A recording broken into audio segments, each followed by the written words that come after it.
You've probably heard the story of Genghis Khan, right? The brutal warrior who swept out of the Mongolian steppe, built a massive empire, and then just kind of vanished back into history. But you see, that's not where his story really ends. Not even close.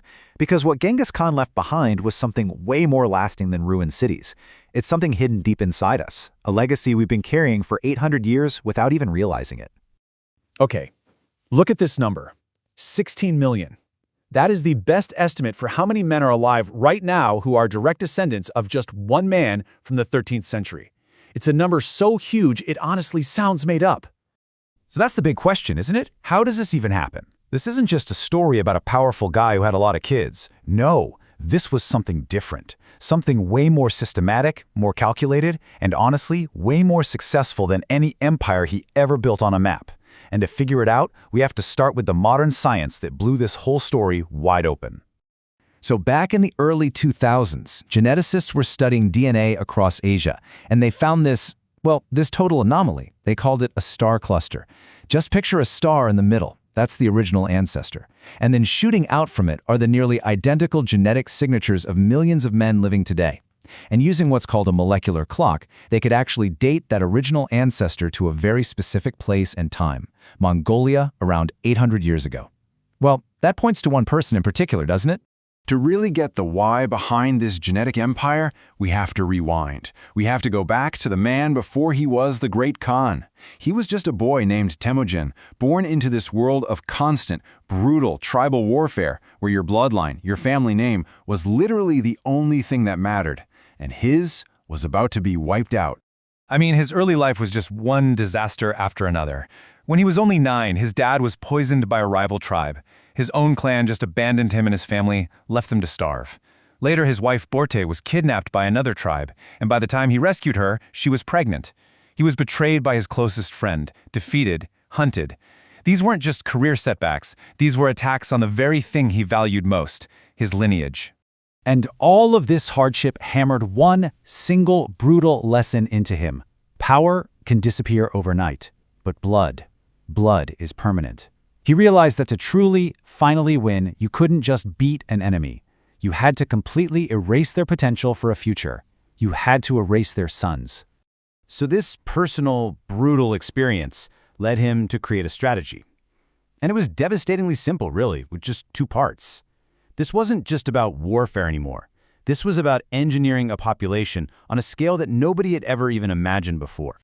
And here it is, the blueprint. Part 1, erase. You systematically wipe out the male lines of your enemies. Every prince, every noble, every potential rival, gone. Their bloodline ends forever. Part 2, replace. You take the women from those conquered peoples and absorb them into a massive system designed for one purpose, to mass produce your own family line and fill the void you just created. Erase, then replace. And the erase part was terrifyingly methodical. I mean, after they conquered a city, the Mongols would sometimes use what's known as the cartwheel rule. Any male taller than the linchpin on a wagon wheel was simply executed. This wasn't random violence. This was a cold, calculated amputation of future threats. They went after the nobles, the leaders, anyone whose son could one day rally a rebellion. You know, when you really think about it, the sheer ambition is just staggering. He wasn't just trying to conquer land, he was trying to engineer the very gene pool of humanity. He was waging a biological war aimed at all future generations. Okay, so he has this personal blueprint, but how does that lead to 16 million people? Well, he scaled it up. He turned his personal survival tactic into the official policy of his empire. He built a machine. And this machine was chillingly efficient. Step 1, capture. After a city fell, women were systematically separated. Step 2, classify. They were literally categorized by scribes based on health and age, basically their reproductive value. Step 3, transport. The best women were sent across the empire on the Yam relay system, the Mongol Pony Express, to the Khan's camps. And Step 4, impregnate.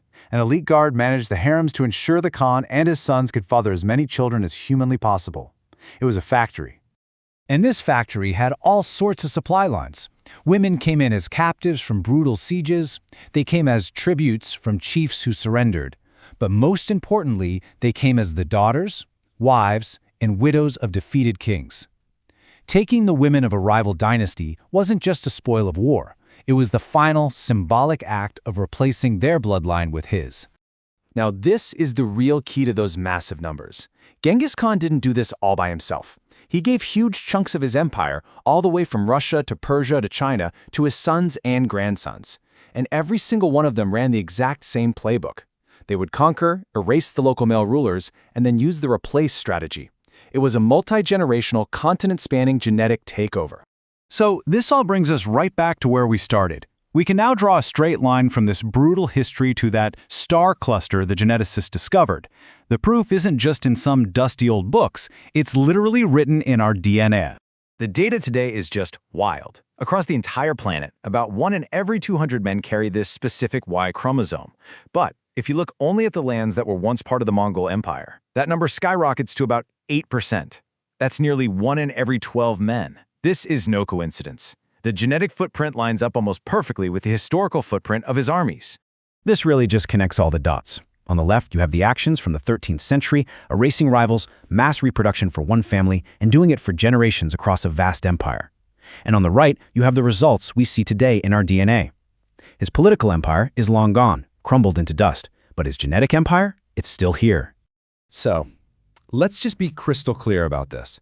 The reason 16 million men share this one ancestor isn't some historical fluke. It's not an accident. It is the direct result of a planned, efficient, and brutally successful biological campaign that weaponized human reproduction. The whole story is just a stunning reminder that history isn't just something that happened back then. It's something that we physically carry inside of us. And it leaves you with this really fascinating question. If one man's ambition could leave a genetic echo this huge, what other invisible empires, what other forgotten histories are written in the code that we all carry around today?